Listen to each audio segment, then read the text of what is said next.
안녕하세요, 우유입니다. 오늘은 여름철에 화이트헤드와 피지 등 이렇게 뿜뿜 뿜어져 나올 때 사용하기 좋은 벤토나이트 비누 만들기 소개해 보도록 할게요. 우선 저는 오늘 500g으로 만들 예정이고요. 비누 베이스 500g 준비해 주세요. 투명 베이스도 상관없고 트리에타놀 아민이라는 피부 주위 성분이 들어있지 않는 베이스로 준비해 주세요. 노티나 티 프리 제품으로 준비해 주세요. 핫플레이트에 올려서 비누 베이스를 녹여보도록 할게요. 전자레인지나 중탕 이용하셔서 베이스 녹여주셔도 괜찮아요. 다만 너무 높지 않는 온도로 천천히 녹여주세요. 자, 이제 비누 베이스가 녹는 동안 첨가물 준비해 보도록 할게요. 여름 비누로 뭐가 좋을까 생각을 하다가 벤토나이트 클레이를 구입했어요. 벤토나이트 클레이를 먼저 계량해 주세요. 클레이의 양은 줄이셔도 괜찮아요. 다만 클레이류가 너무 많이 들어가면 거품이 줄어들 수 있어요. 그리고 보습에 좋지만 여름철에 화이트헤드나 피지를 녹여내는데도 정말 효과가 좋은 아보카도 오일도 준비했어요.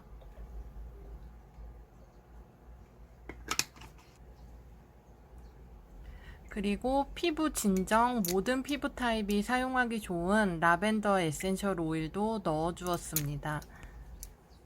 그리고 여름철, 지성, 여드름, 기미 등의 효과가 있는 레몬 에센셜 오일과 라벤더 에센셜 오일을 블렌딩하여 넣어 주었어요.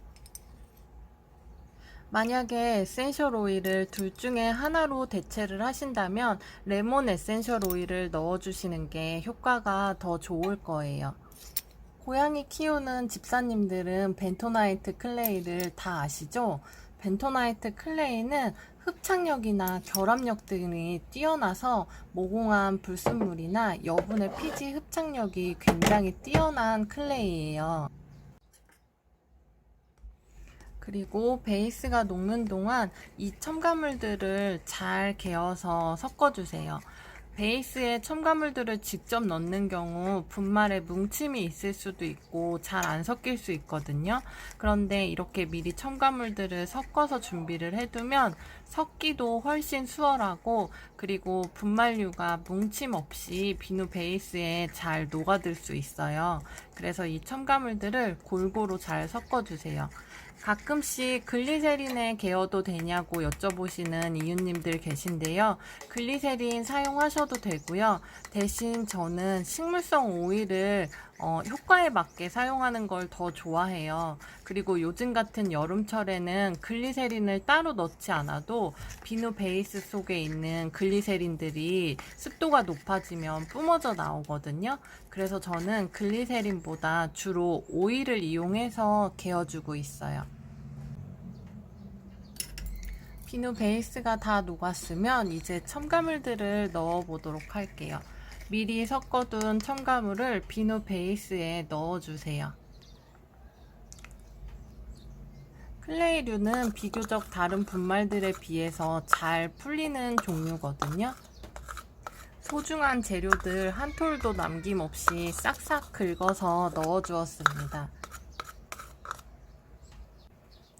그리고 나서 이제 주걱으로 첨가물들과 비누 베이스가 잘 섞일 수 있도록 저어주세요. 제가 영상 편집해서 올릴 때 대부분 이 시간을 편집해서 올리는 경우가 많거든요. 그래서 영상에서 보이는 시간보다 제가 실제로 섞는 시간이 훨씬 더 길 거예요.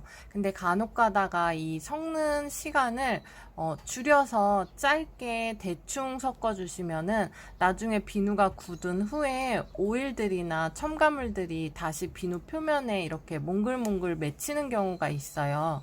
그러니까 이 오일들과 첨가물들이 비누 베이스에 잘 녹아들 수 있도록 충분히 섞어 주시는 게 좋아요. 그리고 비누 베이스가 너무 뜨거울 때 첨가물을 넣다 보면 에센셜 오일의 성분은 대부분 휘발성이라 향이 많이 날아가서 약해지거든요. MP 비누 만들 때 꼭 온도계까지 사용하실 필요는 없지만 너무 높지 않은 온도에서 첨가물들을 넣어주시는 게 좋아요.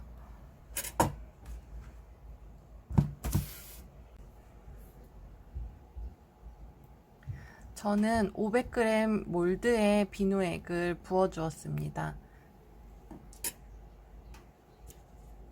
500g 몰드 이용하실 때는 한 5개에서 6개 정도로 커팅하시면 사용하시기에 편할 거예요.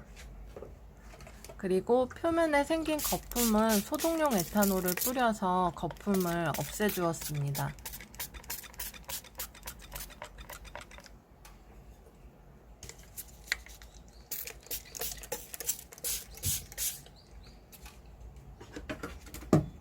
날이 더워서 비누가 굉장히 늦게 굳기 때문에 뚜껑을 다 덮지 않고 조금 남겨놓은 상태로 덮었고요.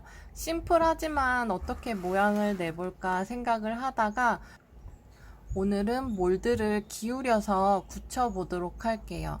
간단한 방법이지만 또 새로운 모양으로 만들 수 있거든요.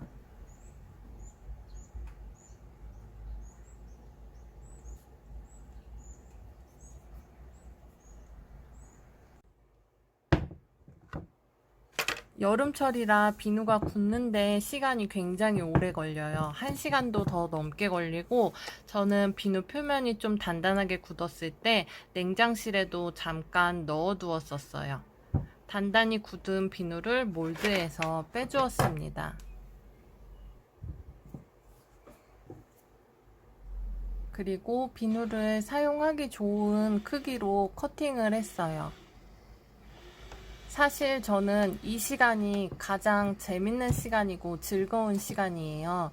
숙성 비누도 마찬가지고 커팅하고 스탬프 찍는 시간이 제일 재밌더라고요. 약간의 희열이라고 해야 되나? 그런 느낌이 있어요. 비누 써는 느낌도 너무 좋고요. 저는 6개로 커팅했을 때가 이렇게 손에 쥐기도 편하고 가장 사용하기 좋은 크기인 것 같아요.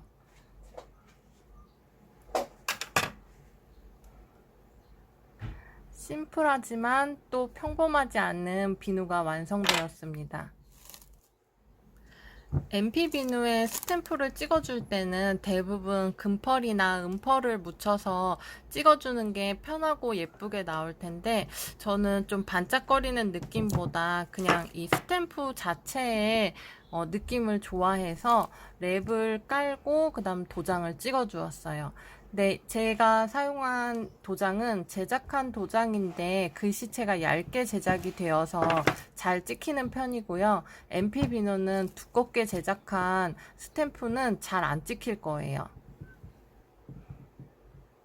그리고 MP 비누는 굉장히 단단해서 스탬프를 찍고 나면 비누가 그 부분이 부서지는 경우도 있거든요. 그런데 이렇게 랩을 깔고 찍으면 비교적 깔끔하게 나오는 편입니다. 비누에서 스탬프를 찍는 것과 안 찍는 것에는 모양의 차이가 굉장히 큰 것 같아요. 스탬프를 찍으니까 훨씬 비누가 예뻐졌습니다. 오늘 제가 여름철용 비누를 MP 비누로 제작한 이유를 말씀드리면요. 제가 매년 만들어서 사용하고 있고 동영상에 업로드 되어 있는 녹차 라떼 비누가 있어요. 녹차 비누가 있는데 그 비누도 MP로 제작한 비누거든요. 그런데 여름철에 화이트헤드나 모공 관리할 때 그 비누가 효과가 정말 좋았어요. 그래서 제가 녹차 HP 비누를 만들어서 사용을 해보고 있고 그 다음에 유청 숯 들어간 CP 비누도 사용을 해보고 있는데 요즘같이 한여름에는 그 비누들로 감당이 안 되더라고요. 그래서 클렌징 오일도 만들어서 사용을 해보고 필링기도 사용을 해봤는데 관리하기가 조금 어려운 부분이 있어서 녹차 MP 비누 생각이 많이 났거든요. 그런데 왜 다른 비누들도 아니고 MP 녹차 비누가 그렇게 효과가 좋았을까 곰곰이 생각을 해보았어요. 제 생각에는 MP에서 첨가물로 넣는 부분이 CP의 슈퍼패처럼 작용을 하는데 MP에서는 그 오일이나 분말들의 효능을 그대로 살릴 수 있어서 효과가 좋은 것 같더라고요. 그래서 첨가물들의 효능을 가장 잘 살릴 수 있는 MP 비누로 선택을 해서 비누를 만들어 봤어요. 사용 방법은 얼굴 전체를 한번 꼼꼼히 세안을 하고요. T존 부위를 중심으로 이중 세안을 한 번 더 하면 관리 안 하고 메이크업 했을 때는 화이트헤드가 굉장히 도드라져 보여서 지저분해 보였는데 세안 후에 다시 메이크업을 해보면 화이트헤드가 하나도 보이지 않을 정도로 비누 하나로 관리하기 정말 좋았어요. 오늘도 영상 좋았다면 구독과 좋아요, 알림 설정 부탁드릴게요.